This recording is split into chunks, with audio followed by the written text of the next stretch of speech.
Assalamualaikum warahmatullahi wabarakatuh. Perkenalkan, nama saya Andi Fadil Rahmat dengan NIM 200204602006 dari kelompok 7 dengan mata kuliah Teknik Tegangan Tinggi. Kali ini kelompok kami akan membahas materi tentang kegagalan pada bahan isolasi cair. Bahan isolasi merupakan alat yang digunakan untuk memisahkan bagian-bagian yang bertegangan atau bagian-bagian yang masih aktif. Dan untuk bahan isolasi tersendiri itu memiliki 3 macam. Yang pertama itu ada bahan isolasi gas, ada bahan isolasi padat, dan ada juga bahan isolasi cair. Di mana saat ini kita akan membahas tentang bahan isolasi cair. Bahan isolasi cair merupakan bahan pengisi pada beberapa peralatan listrik. Sebagai contohnya, bahan isolasi cair ini biasa digunakan pada transformator, pemutus beban, dan juga rheostat. Dan juga ada beberapa alasan digunakannya bahan isolasi cair, yaitu yang pertama, isolasi cair itu memiliki kerapatan 1000 kali atau lebih dibandingkan dengan isolasi gas, sehingga memiliki kekuatan dielektrik yang lebih tinggi menurut hukum Paschen. Yang kedua, isolasi cair mengisi celah atau ruang yang akan diisolasi dan secara serentak melalui proses konversi menghilangkan panas yang timbul akibat rugi energi. Yang ketiga, isolasi cair cenderung dapat memperbaiki diri sendiri jika terletak pelepasan muatan, namun kekurangannya itu isolasi cair itu mudah terkontaminasi. Selanjutnya, kemampuan konduksi dan peristiwa kegagalan benda cair. Pada kebanyakan jenis benda cair, tingkat kemurnian cairnya tidak begitu tinggi karena biasanya masih terdapat gelembung gas, partikel asing, dan lain-lain. Hal ini tentu akan mengurangi ketahanan benda cair terhadap peristiwa kegagalan. Macam mekanisme kegagalan juga dipengaruhi oleh keberadaan benda-benda asing tersebut. Semisalnya, ketika terjadi kegagalan benda cair, gelembung gas yang terdapat pada benda cair, partikel-partikel, benda padat saling membentuk formasi yang baru. Lalu permukaan elektroda menjadi labil. Kemudian akan terdengar suara ledakan yang berasal dari pembangkit tekanan impuls yang melewati benda cair tersebut. Mekanisme terjadinya kegagalan pada benda cair merupakan mekanisme yang memerlukan suatu penyebab seperti kondisi alami elektroda, keadaan mengenai benda cair itu sendiri, dan keberadaan benda-benda asing di dalam benda cair. Memiliki beberapa teori yang telah dirancang untuk menjelaskan mekanisme kegagalan pada benda cair. Jadi mekanismenya itu terdiri dari 3, yaitu yang pertama mekanisme partikel melayang, mekanisme gelembung gas dan kavitasi, dan yang terakhir mekanisme volume minyak yang tertekan. Lanjut, mekanisme partikel yang melayang. Pada kebanyakan jenis benda cair, kehadiran partikel yang melayang pada benda cair tersebut tidak dapat dihindarkan. Ketidakmurnian ini hadir dalam bentuk serat atau partikel benda padat. Namun, apabila jumlah partikel yang melayang sangat banyak, maka partikel-partikel tersebut akan membentuk semacam jembatan yang menghubungkan kedua elektroda, sehingga mengakibatkan terjadinya peristiwa kegagalan. Assalamualaikum warahmatullahi wabarakatuh. Perkenalkan, nama saya Sarah Dewi, NIM 200204602021. Di sini saya akan melanjutkan materi dari Andi Fadil Rahmat, yaitu mekanisme gelombang atau kapasitas pada zat cair. Kegagalan gelombang atau kapasitas merupakan bentuk kegagalan isolasi zat cair yang disebabkan oleh gelombang gas di dalamnya. Sebab-sebab timbulnya gelombang gas adalah: 1. Pembukaan elektroda tidak rata sehingga terjadi kantong-kantong udara di permukaannya. 2. Adanya tabrakan elektron sehingga terjadi produk-produk baru berupa gas. 3. Penguapan cair karena adanya lucutan pada bagian-bagian elektroda yang tajam dan tidak teratur. 4. Zat cair mengalami perubahan suhu dan tekanan. Bentuknya lecutan listrik. Berdasarkan mekanisme ini, kekuatan peristiwa kegagalannya dipengaruhi oleh panjang rantai molekulnya. Teori ini dapat berlaku untuk ruangan celah yang amat pendek atau kecil dari 100 mm dan tidak dapat menjelaskan mengenai penurunan kekuatan peristiwa kegagalan apabila panjang ruang celah dinaikkan. Selanjutnya yaitu mekanisme volume minyak yang tertekan.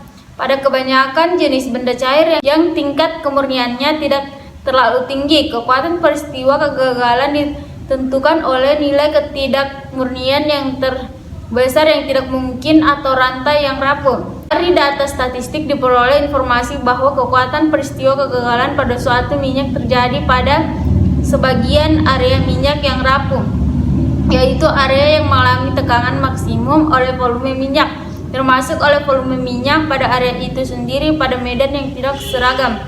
Nilai volume minyak yang tertekan diambil dari nilai volume yang terkandung di antara kontur tekanan maksimum emas dengan kontur 0,9 E max. Berdasarkan teori ini, kekuatan kegagalan berbanding terbalik dengan nilai volume minyak yang mengalami tekanan.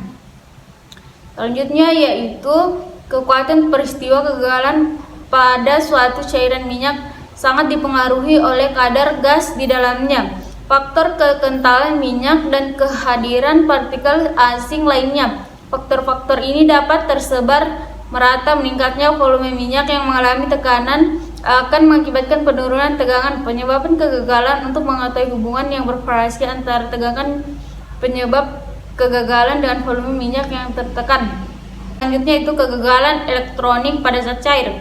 Jika elektroda memiliki bagian permukaan tidak rata atau ada yang runcing, maka kuat medan yang tersebar terdapat pada bagian yang runcing tersebut. Kuat maksimum ini akan mengeluarkan elektronel yang akan memulai terbentuknya banjiran elektron. Elektron yang dihasilkan E1, E2, E3 dan En yang kemudian akan menyebabkan timbulnya arus konduksi dalam zat cair pada kuat medan yang tinggi. Arus yang timbul mempunyai kerapatan.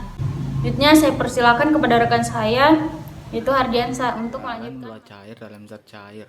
Jika suatu zat isolasi cair mengandung sebuah bola cair atau jenis cairan lain, maka dapat terjadi kegagalan akibat ketidakstabilan bola cair tersebut dalam medan listrik. Bola cair yang dikenai medan listrik E akan berubah bentuk menjadi steroida seperti ditunjukkan dalam gambar berikut, dengan medan di dalamnya sebesar E2. Gambarnya bisa dilihat. Baru kegagalan butiran padat dalam zat cair. Kegagalan ini disebabkan oleh adanya butiran atau partikel di dalam bahan isolasi yang akan menyebabkan terjadinya kegagalan seperti yang ditunjukkan dalam gambar di bawah. Jika E2 lebih besar dari E1, maka arah gaya yang bekerja pada butiran searah dengan tekanan listrik maksimum itu VA, sehingga gaya akan mendorong butiran ke arah bagian yang kuat dari medan. Jika E2 lebih kecil dari E1, maka arah gaya berlawanan dengan tekanan listrik maksimum atau FB. Gaya F ini akan besar bila E2 besar. Untuk butiran penghantar E2, sehingga F1/2 R3 grad E2. Kegagalan campuran zat cair padat. Kegagalan isolasi cair ke padat atau isolasi kertas dicelup dalam minyak biasanya disebabkan oleh pemburukan.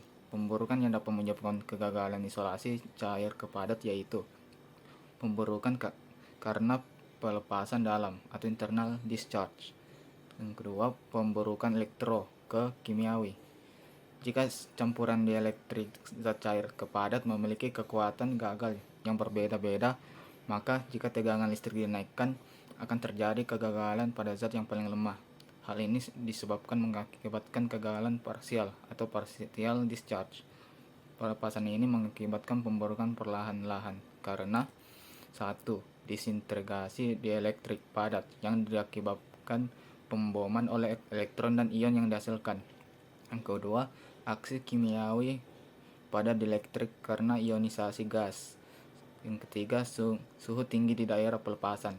Pemburukan elektrokimiawi terjadi karena ion-ion yang dibebaskan oleh arus pada elektroda bisa menyebabkan kerusakan. Derajat kerusakan yang terjadi tergantung pada sifat ion yang terbawa dan reaksi kimia dengan ionisasi. Kerusakan bisa terjadi pada tegangan DC maupun AC. Pengamatan kegagalan di dalam minyak. Pada waktu percobaan, bila diamati, minyak akan mengalami kegagalan yang disebabkan oleh beberapa hal. Pertama, tegangan kegagalan dari minyak adalah sangat peka terhadap kehadirannya lembab udara. Kekuatan elektrik akan turun nilainya dari yang paling tinggi 50 kV sampai 10 kV yang jenis minyak transformator. Bila terdapat lembab di dalamnya sebesar 0,01%, diuji dengan elektropiring dengan D dengan 2,5 cm dan jarak S 2,5 mm. 2. Minyak transformator akan mengandung air yang berbusa atau emulsified water. Bila dipanaskan di atas suhu udara di sekitarnya dan menunjukkan kenaikan kekuatan medan listrik bila air menjadi molekul dan tidak lagi mempengaruhi harga dari kekuatan dielektrik. Kegagalan dari minyak ini mula-mula mempunyai nilai yang rendah, tetapi breakdown ini menyebabkan pemecahan partikel yang besar menjadi partikel yang kecil-kecil dan juga mungkin memecah gelombang yang ada dan kemudian ditarik oleh elektroda yang ada, dan ini menyebabkan tegangan kegagalan akan mempunyai nilai bertambah. Peristiwa ini dinamakan conditioning. Kemudian tegangan kegagalan akan mempunyai nilai yang baik sampai datangnya benda lain atau sampai minyak ini tidak murni. Hal ini akan mengurangi tegangan kegagalan lagi. Bila tegangan adalah tegangan impuls, maka untuk menerangi adanya kegagalan adalah dengan mekanisme kegagalan karena adanya pemanasan. Mekanisme ini adalah berdasarkan percobaan pengaliran arus listrik yang besar yang terjadi sesaat sebelum adanya breakdown. Arus yang besar ini akan mendorong terjadinya gelombang gas yang disebabkan pemanasan setempat. Semua teori yang dibahas di atas adalah teori di mana besar sela udara antara kedua elektroda itu tidak diperhitungkan. Di dalam percobaan menunjukkan bahwa kekuatan breakdown dari benda cair juga tergantung pada dasarnya sela udara. Ketergantungan ini dinyatakan seperti berikut. VB dengan A kali D kuadrat N, di mana D panjang sela elektroda, A itu adalah sesuatu angka yang tetap dan N angka tetap lebih kecil dari 1. Tegangan breakdown juga tergantung pada macam dari tegangan. Cara ini diterapkan dan lama waktu itu diterapkan. Konduksi dan kegagalan di dalam cairan komersil. Cairan komersil ada isolasi yang berupa cairan yang secara kimiawi tidak murni. Ketidakmurnian ini disebabkan adanya gelombang gas atau udara, partikel yang melayang dan lainnya. Ketidakmurnian ini menyebabkan menurunnya kekuatan dari tegangan atau kekuatan kegagalannya.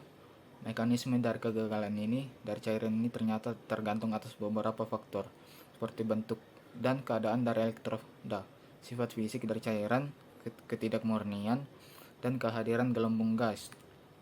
Sekian dari kelompok kami. Terima kasih.